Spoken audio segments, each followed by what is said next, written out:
आदरणीय मुख्यमंत्री योगी आदित्यनाथ जी के दिशा निर्देश में उन्होंने अयोध्या के घाटों को बहुत सुंदर करने का संकल्प लिया। इस दृष्टिकोण से पूरे घाटों को यूपीपीसीएल बना रहा है, जिसमें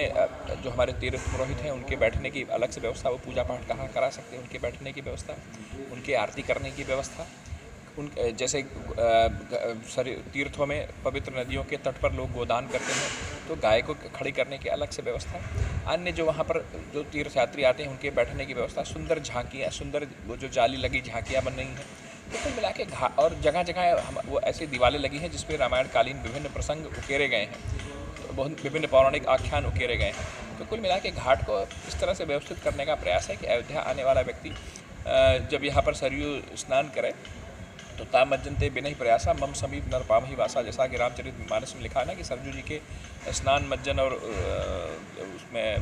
मथवान करने से व्यक्ति को भगवान का सामीप्य प्राप्त होता है। तो उस दृष्टिकोण से लोग वहाँ पर जब आएंगे तो वहाँ पे जो घाटों की संरचना है और घाटों की जो व्यवस्थाएं बन रही है उसमें उनको वही पौराणिक अनुभव होगा, वही त्रेताकालीन अनुभव होगा और एक नया अनुभव लेकर यहाँ से जाएंगे। सरयू नदी वह एकमात्र भौगोलिक साक्ष्य है जो भगवान के जन्म के समय से यहाँ पर विद्यमान है, और जब उस तट पर लोग जाते हैं तो उनकी भावनाएं दूसरी होती हैं। उनकी भावनाओं का ख्याल रखते हुए उसको एक पौराणिक वातावरण, एक आध्यात्मिक वातावरण देने का प्रयास आदरणीय मुख्यमंत्री जी कर रहे हैं और वह प्रयास अब दिखने लगा है। माननीय मुख्यमंत्री योगी आदित्यनाथ जी महाराज जी की सोच, उनका विजन अयोध्या को निरंतर उत्तरोत्तर विकास की ओर ले जाना, जिसमें आरती स्थल को भव्य दिव्य रूप से सजाया और संवारा जा रहा है।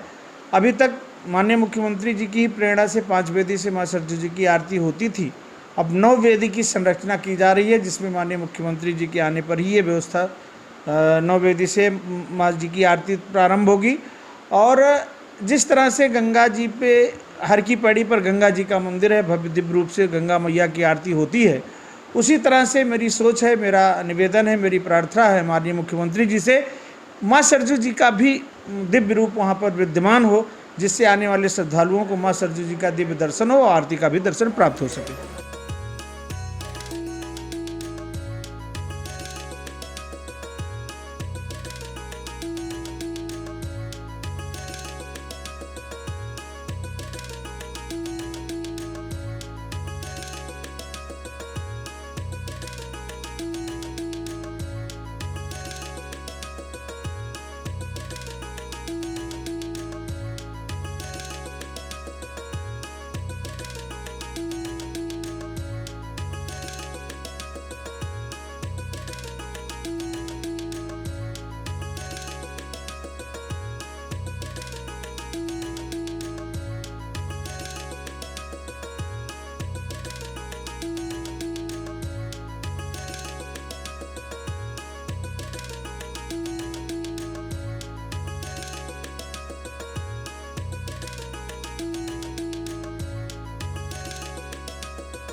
अगर आप ये वीडियो YouTube पर देख रहे हैं तो हमारे चैनल को सब्सक्राइब करें और बेल आइकन को दबाना ना भूलें। अगर आप Facebook पर ये वीडियो देख रहे हैं तो हमारे पेज को लाइक करें।